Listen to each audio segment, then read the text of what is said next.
સન્નિષ્ઠ સેવાની કરીએ સાધના, જન સેવાની આરાધના। સન્નિષ્ઠ સેવાની કરીએ સાધના, જન સેવાની આરાધના। સહજ સરળ રીતિને આપણી જનહિતની નીતિ,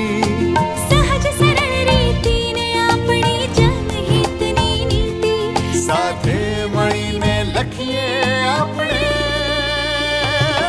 જય ગાથા ગુજરાતની, યશ ગાથા ગુજરાતની, જય ગાથા ગુજરાતની, યશ ગાથા ગુજરાતની।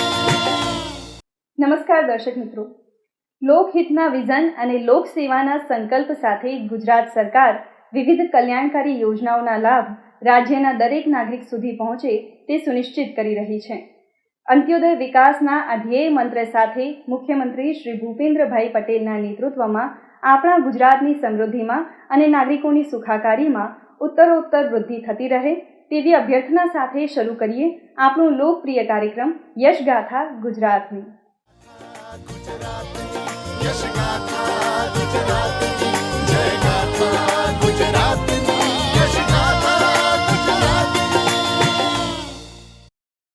દર્શક મિત્રો, આજના આપણા યશગાથા ગુજરાતની કાર્યક્રમમાં આપણે નિહાળીશું નવા અભિગમ, નવા વિચારો અને નવા સંકલ્પોના ચર્ચા મંચ એવી ચિંતન શિબિરની 12મી આવૃત્તિના સંકલિત અંશો।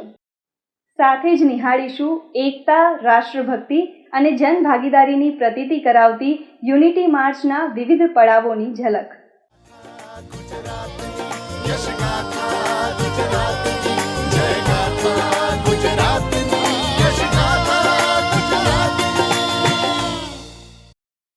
વિકસિત ગુજરાતના ધ્યેયને સાકાર કરવા માટે ક્ષમતા નિર્માણના આગવા આશય સાથે તાજેતરમાં વલસાડના ધરમપુર ખાતે 12મી ચિંતન શિબિર યોજાઈ હતી। મુખ્યમંત્રી શ્રી ભૂપેન્દ્રભાઈ પટેલ અને નાયબ મુખ્યમંત્રી શ્રી હર્ષભાઈ સંઘવીની ઉપસ્થિતિમાં આ ત્રિદિવસીય શિબિરમાં વિવિધ ચર્ચા સત્રો યોજવામાં આવ્યા હતા।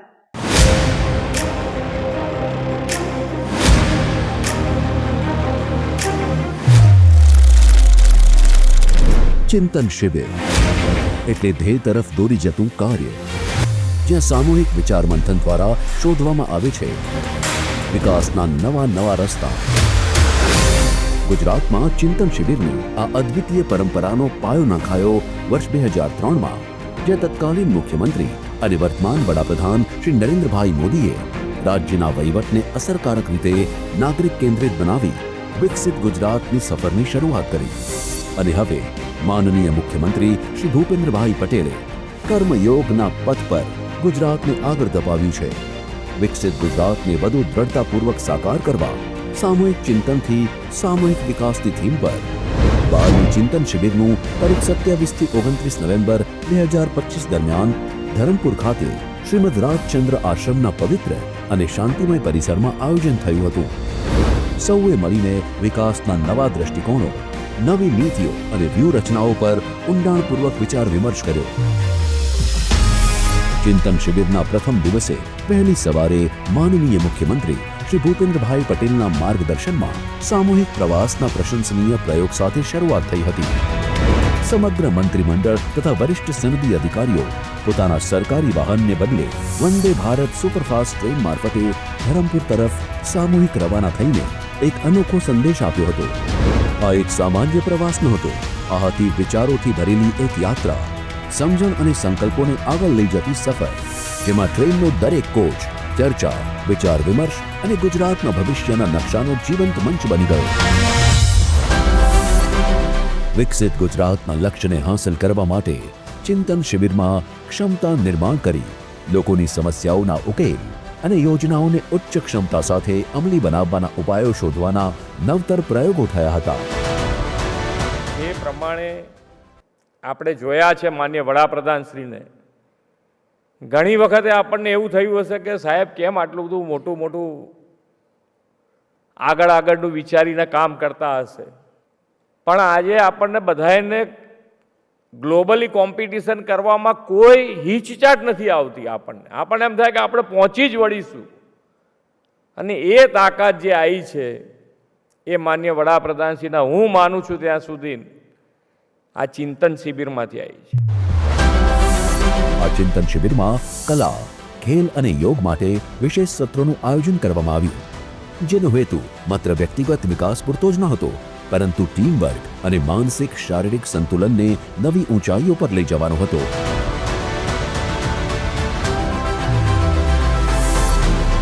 ધરમપુરની શ્રીમદ રાજચંદ્ર મિશનની પવિત્ર ભૂમિમાં યોજાયેલ આ ત્રિદિવસીય ચિંતન શિબિરમાં સામૂહિક ચિંતનથી સામૂહિક વિકાસની નેમ સાકાર કરતા 5 ગ્રુપ ડિસ્કશન્સમાં મુખ્યમંત્રી શ્રી ભૂપેન્દ્રભાઈ પટેલ, નાયબ મુખ્યમંત્રી શ્રી હર્ષભાઈ સંઘવી અને મંત્રીશ્રીઓ સહિત રાજ્યના 241 જેટલા વરિષ્ઠ સનદી અધિકારીઓ સહભાગી થયા હતા, જેમાં વિકસિત ગુજરાત માટે ક્ષમતા નિર્માણ, પોષણ અને જાહેર આરોગ્ય, ગ્રીન એનર્જી અને એન્વાયરમેન્ટ, જાહેર સલામતી અને સેવા ક્ષેત્રમાં ગુજરાતને 2047 સુધીમાં વધુ વિકસિત બનાવીને વિકસિત ભારત એટ 2047 માટે અગ્રસર રાખવાનું સામૂહિક મંથન થયું હતું.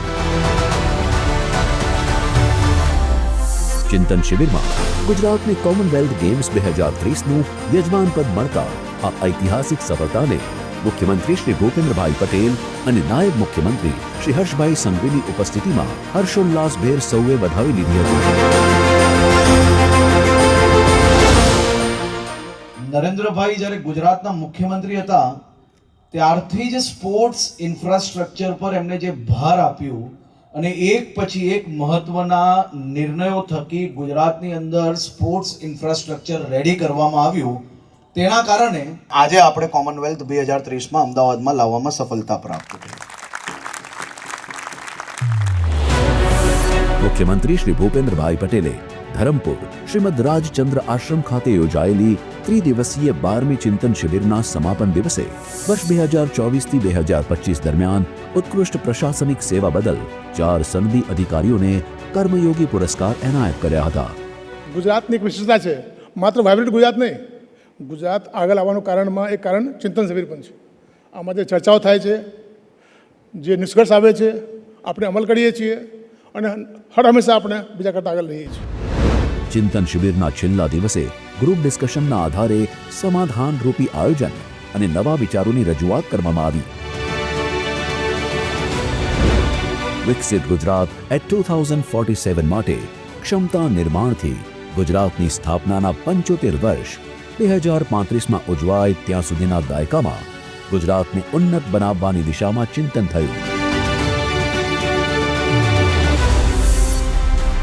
થિંકિંગ વેલ, ડુઈંગ વેલ સાથે કર્મયોગની ઉર્જાને જીવંત કરતી આ ત્રિદિવસીય 12મી ચિંતન શિબિર ગુજરાતની સામૂહિક શક્તિથી પ્રગતિની નવી દિશા આપવાનું માધ્યમ બનશે તે નિશ્ચિત છે.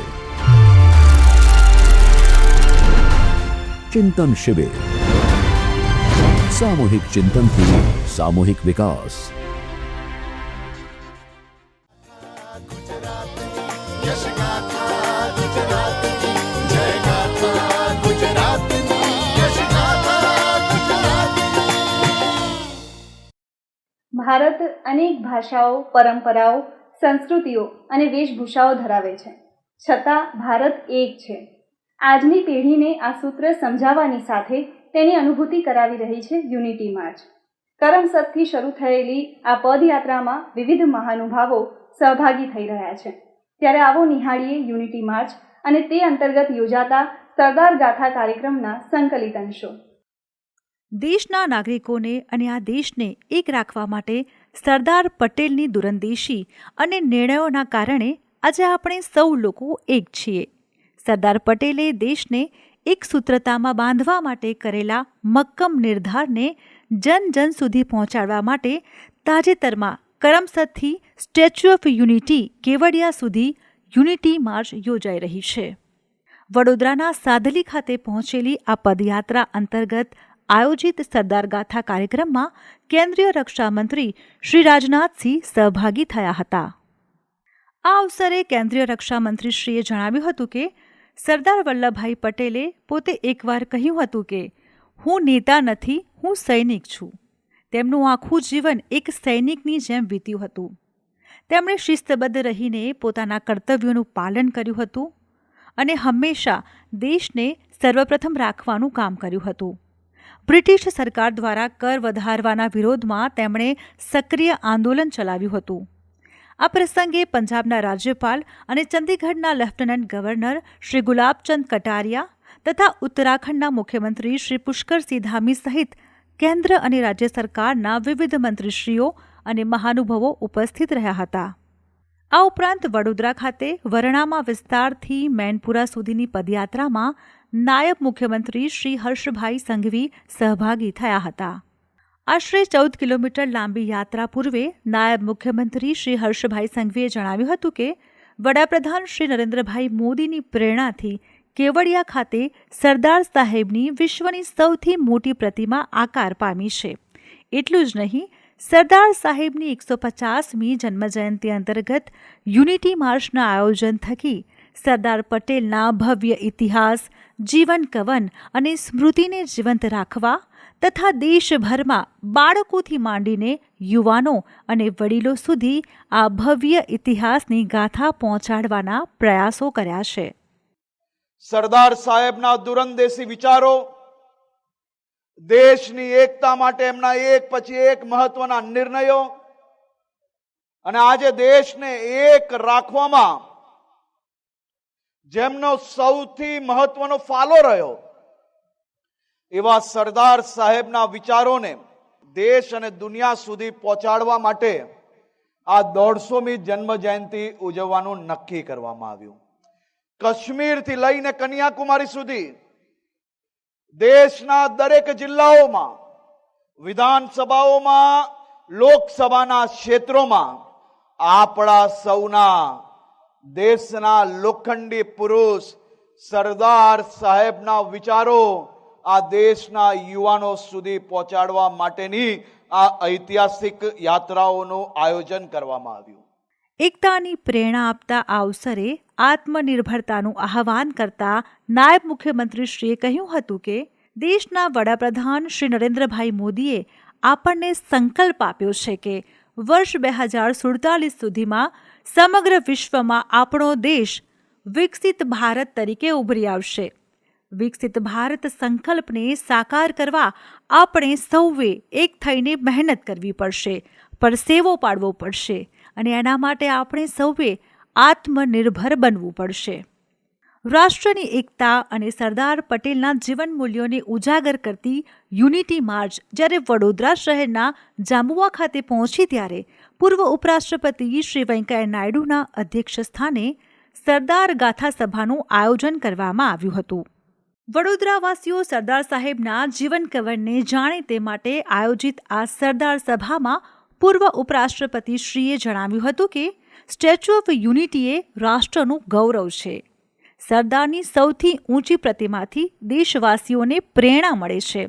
આ પ્રસંગે કેન્દ્રીય મંત્રી શ્રી મનસુખભાઈ માંડવિયા, કેન્દ્રીય રાજ્યમંત્રી શ્રી સંજયભાઈ શેઠ, રાજ્ય સરકારના મંત્રી ડોક્ટર પ્રદ્યુમનભાઈ વાજા, સાંસદ ડોક્ટર હેમાંગભાઈ જોશી, મેયર પિંકીબેન સોની સહિત વિવિધ અધિકારીશ્રીઓ ઉપસ્થિત રહ્યા હતા. यश गाथा गुजरातनी, जय गाथा गुजरातनी, यश गाथा गुजरातनी.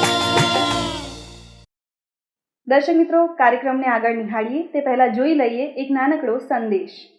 આ દિવ્ય જ્યોત નહીં, ભારતીય સંસ્કૃતિની દિવ્યતા અને સ્વદેશીનો પ્રકાશ છે. આ મૂર્તિ નહીં, પેઢીઓની સંસ્કૃતિ અને શ્રદ્ધાનું જીવંત પ્રતીક છે. આ ખાદી નહીં, સ્વરાજથી આત્મનિર્ભરતાનો ઐતિહાસિક સંકલ્પ છે. શિપથી લઈને ચિપ સુધી સ્વદેશી એ ભારતના સ્વમાન અને સામર્થ્યની અભિવ્યક્તિ છે. ગુજરાતની પવિત્ર ધરતી પર હર ઘર સ્વદેશી, ઘર ઘર સ્વદેશી આજે એક સૂત્ર નહીં, ઉર્જાવાન રાષ્ટ્રનું જન આંદોલન બની ગયું છે. કારણ કે સ્વદેશી માત્ર ખરીદીનો નિર્ણય નથી, આપણા દેશને આત્મનિર્ભર બનાવવાનો સંકલ્પ છે. માનનીય વડાપ્રધાન શ્રી નરેન્દ્રભાઈ મોદીના દૂરંદેશી નેતૃત્વ તથા ગુજરાતના માનનીય મુખ્યમંત્રી શ્રી ભૂપેન્દ્રભાઈ પટેલના માર્ગદર્શનમાં વોકલ ફોર લોકલથી લઈ આત્મનિર્ભર ભારત સુધી સ્વદેશી ચીજવસ્તુઓ આજે પ્રત્યેક ગામ, પ્રત્યેક શહેર અને પ્રત્યેક ઘરની દૈનિક જીવનશૈલીમાં અગ્રેસર છે. સ્વદેશી પ્રોડક્ટ્સનો વધતો ઉપયોગ સ્થાનિક કારીગરો, ઉદ્યોગો એમએસએમઈઝ અને લાખો પરિવારોને નવી સંભાવનાઓ આપે છે. તો આવો ભારતીય જીવંત સંસ્કૃતિને અપનાવી સ્વદેશીને ફરીથી આપણા ઘરની ઓળખ બનાવીએ. જી હા, અને વિકસિત ગુજરાત થકી વિકસિત ભારત 2047ના વિઝનને સાકાર કરીએ. હર ઘર સ્વદેશી, ઘર ઘર સ્વદેશી. यश गाथा गुजरातनी जय गाथा गुजरातनी यश गाथा गुजरातनी. દર્શક મિત્રો, ગત સપ્તાહે ગુજરાત રાજ્યમાં થયેલા વિવિધ વિકાસ કાર્યો અને પ્રવૃત્તિઓને નિહાળીએ સમાચાર સારાંશમાં. કેન્દ્રીય રાજમાર્ગ મંત્રી શ્રી નીતિનભાઈ ગડકરીની અધ્યક્ષતા તથા મુખ્યમંત્રી શ્રી ભૂપેન્દ્રભાઈ પટેલની ઉપસ્થિતિમાં ગુજરાતમાં નેશનલ હાઈવે પ્રોજેક્ટ અંતર્ગત પ્રગતિ હેઠળની કામગીરીની વિસ્તૃત સમીક્ષા માટે ઉચ્ચ સ્તરીય બેઠક યોજવામાં આવી હતી. આ બેઠકમાં national highway authority of India દ્વારા ગુજરાતમાં નેશનલ હાઈવે પ્રોજેક્ટ અંતર્ગત અત્યાર સુધી થયેલી કામગીરી અને આગામી સમયમાં હાથ ધરવામાં આવનારા વિવિધ પ્રોજેક્ટ્સ અંગે પ્રેઝન્ટેશન રજૂ કરવામાં આવ્યું હતું. સાથે જ ગુજરાતમાં આવેલા વિવિધ નેશનલ હાઈવેની વર્તમાન સ્થિતિ, રોડ નિર્માણના કામોની વિગતો જેવા વિષયો પર ગહન ચર્ચા કરવામાં આવી હતી. આ વેળાએ મુખ્ય સચિવ શ્રી એમ કે દાસ, મુખ્યમંત્રી શ્રીના મુખ્ય સલાહકાર શ્રી ડોક્ટર હસમુખ અઢિયા સહિત વિવિધ અધિકારીશ્રીઓ ઉપસ્થિત રહ્યા હતા. यश गाथा गुजरातनी जय गाथा गुजरातनी यश गाथा गुजरातनी. તાજેતરમાં Gujarat chambers of commerce and industry GCCIના વાર્ષિક સ્નેહ મિલન કાર્યક્રમનું અમદાવાદ ખાતે આયોજન કરવામાં આવ્યું હતું, જેમાં મુખ્યમંત્રી શ્રી ભૂપેન્દ્રભાઈ પટેલ ઉપસ્થિત રહ્યા હતા. આ વાર્ષિક સ્નેહ મિલન પ્રસંગે મુખ્યમંત્રીશ્રીએ જણાવ્યું હતું કે વડાપ્રધાનશ્રીની કાર્યશક્તિના ફળ ગુજરાતને હરહંમેશ મળતા રહ્યા છે. તત્કાલીન મુખ્યમંત્રી તરીકે તેમણે દરેક ક્ષેત્રની ક્ષમતા ઓળખીને રાજ્યમાં વેપાર ઉદ્યોગ માટે સાનુકૂળ વાતાવરણ અને જરૂરી ઇન્ફ્રાસ્ટ્રક્ચર સહિત માળખાગત જરૂરિયાતોની વ્યવસ્થા સુનિશ્ચિત કરી હતી, જેના પરિણામે ગુજરાત આજે દેશનું ગ્રોથ એન્જિન બન્યું છે. દેશ વિદેશમાં મૂડી રોકાણો, ઉદ્યોગકારો સૌનો ભરોસો છે કે વિશ્વાસ છે કે ગુજરાત ક્યારેય તેમને નિરાશ નહીં જ કરે. મોદી સાહેબના આગવા વિકાસ વિઝનને પરિણામે આજે આ ભરોસો, વિશ્વાસ એટલા વિસ્તર્યા છે કે વિકાસ એટલે ગુજરાત અને ગુજરાત એટલે વિકાસ બે એકબીજાના પર્યાય બની ગયા છે. તેમના વિકાસના વિઝન, ગુજરાતની ક્ષમતા પર વિશ્વાસ અને વૈશ્વિક અભિગમના કારણે જ આજે ગુજરાત દેશનું ગ્રોથ એન્જિન બન્યું છે. રાજ્યની વિકાસ યાત્રા વર્ણવતા મુખ્યમંત્રીશ્રીએ જણાવ્યું હતું કે વડાપ્રધાન શ્રી નરેન્દ્રભાઈ મોદીએ તેમના મુખ્યમંત્રી શ્રી તરીકેના કાર્યકાળ દરમિયાન રાજ્યમાં દરેક ક્ષેત્રના વિકાસનો પાયો નાખ્યો હતો, જેના કારણે આજે ગુજરાતમાં ચીપથી લઈને શીપનું ઉત્પાદન થઈ રહ્યું છે. સૌને સાથે રાખીને રાજ્યને વિકાસના માર્ગે અગ્રેસર રાખવા માટે વડાપ્રધાનશ્રીના વોકલ ફોર લોકલ અને લોકલ ફોર ગ્લોબલના મંત્રને અનુસરીને આપણે રાજ્યમાં વાઇબ્રન્ટ ગુજરાત રિજનલ સમિટનો પ્રારંભ કર્યો છે. વડાપ્રધાનશ્રીના નેતૃત્વમાં ભારતે ત્રીજી મહાસત્તા બનવા તરફ ગતિ કરી છે. ગુજરાતે તેમાં લીડ લેવાના કમર કસી છે અને મોદી સાહેબના વિઝન અનુસાર ઉભરાતા ક્ષેત્રોમાં ગુજરાત અગ્રેસર બને તેવી નેમ છે. Renewable energy policy, green hydrogen policy જેવી નીતિઓ રાજ્ય સરકારનું ગ્રીન ફ્યુચર માટેનું કમિટમેન્ટ છે.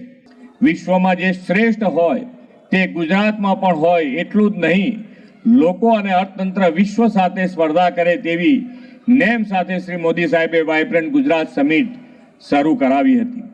શ્રી મોદી સાહેબના વિઝનને આગળ વધારતા સ્થાનિક અર્થતંત્રને વેગ મળે, સ્થાનિક ઉત્પાદન વધે અને રોજગારીનું સર્જન થાય તે માટે આપણે રિજિનલ વાઇબ્રન્ટ કોન્ફરન્સનું આયોજન કર્યું છે.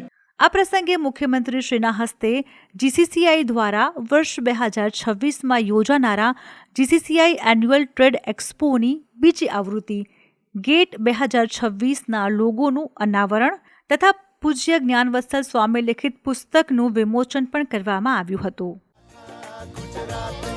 यश गाथा गुजरातनी जय गाथा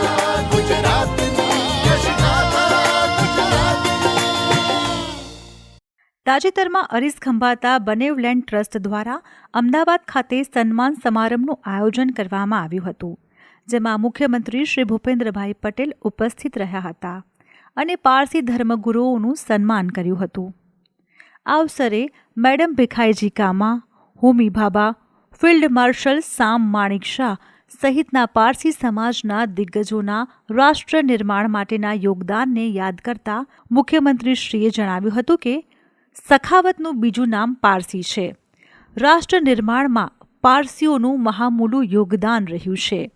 પારસી સમાજના પૂર્વજોએ ભારતમાં આવીને ભગવદ્ ગીતાના સ્વધર્મના સંદેશને આત્મસાત કર્યો છે અને ગુજરાતના સામાજિક જીવનમાં દૂધમાં સાકરની જેમ ભળી ગયા છે.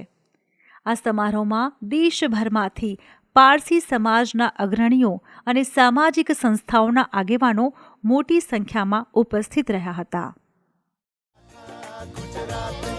यश गाथा गुजरातनी जय गाथा गुजरातनी यश गाथा गुजरातनी. નાયબ મુખ્યમંત્રી શ્રી હર્ષભાઈ સંઘવીની અધ્યક્ષતામાં SLBC એટલે કે સ્ટેટ લેવલ બેન્કર્સ કમિટીની 187મી બેઠકનું ગાંધીનગર ખાતે આયોજન કરવામાં આવ્યું હતું, જેમાં નાયબ મુખ્યમંત્રીશ્રીના હસ્તે નાણાકીય વર્ષ 2025ના બીજા ક્વાર્ટરમાં શ્રેષ્ઠતમ કામગીરી કરનારા રાજ્યના 3 લીડ ડિસ્ટ્રિક્ટ મેનેજરનું સન્માન કરવામાં આવ્યું હતું. દેશમાં બેન્કિંગ ઇન્ફ્રાસ્ટ્રક્ચરના વિસ્તરણમાં આજે ગુજરાતે લીડ લીધી છે તેમ જણાવતા નાયબ મુખ્યમંત્રી શ્રી હર્ષભાઈ સંઘવીએ કહ્યું હતું કે આજે રાજ્યનું બેન્કિંગ નેટવર્ક 11,000 શાખાઓ સુધી પહોંચ્યું છે, જેમાંથી 56%થી વધુ શાખાઓ ગ્રામીણ વિસ્તારોમાં કાર્યરત છે. આ વિશાળ બેન્કિંગ નેટવર્કના માધ્યમથી ગુજરાતમાં 2.25 કરોડથી વધુ જનધન બેંક ખાતા ખુલ્યા છે, જે સાબિત કરે છે કે રાજ્યનો ગરીબમાં ગરીબ વ્યક્તિ પણ આજે સુદૃઢ બેન્કિંગ સેવાનો લાભ મેળવી રહ્યો છે. સાયબર ક્રાઇમને હાલના સમયનો સૌથી મોટો પડકાર ગણાવતા નાયબ મુખ્યમંત્રીશ્રીએ કહ્યું હતું કે સરકાર અને બેન્કિંગ ક્ષેત્ર સાથે મળીને સાયબર ગુનાઓને અટકાવવાની દિશામાં પરિણામલક્ષી કામગીરી કરી શકે છે. ગુજરાત પોલીસના પ્રોએક્ટિવ પ્રયાસોમાં બેન્કોનો પણ સાથ સહકાર મળે તો દરેક સાયબર ક્રાઇમની 100% રાશિ બ્લોક કરીને ગુનાઓમાં ઘટાડો લાવવામાં સફળતા મળશે. આ બેઠકમાં રાજ્યના મુખ્ય સચિવ શ્રી MK દાસ સહિત વિવિધ અધિકારીશ્રીઓ અને મહાનુભાવો ઉપસ્થિત રહ્યા હતા. यश गाथा गुजरातनी जय गाथा गुजरातनी यश गाथा गुजरातनी. દર્શક મિત્રો, યશગાથા ગુજરાતની આ કાર્યક્રમ અહીં સમાપ્ત થાય છે. ફરી મળીશું વિકાસની અવનવી વાતો સાથે આવતા સપ્તાહે. ત્યાં સુધી રજા આપશો. નમસ્કાર. यश गाथा गुजरातनी जय गाथा गुजरातनी यश गाथा गुजरातनी.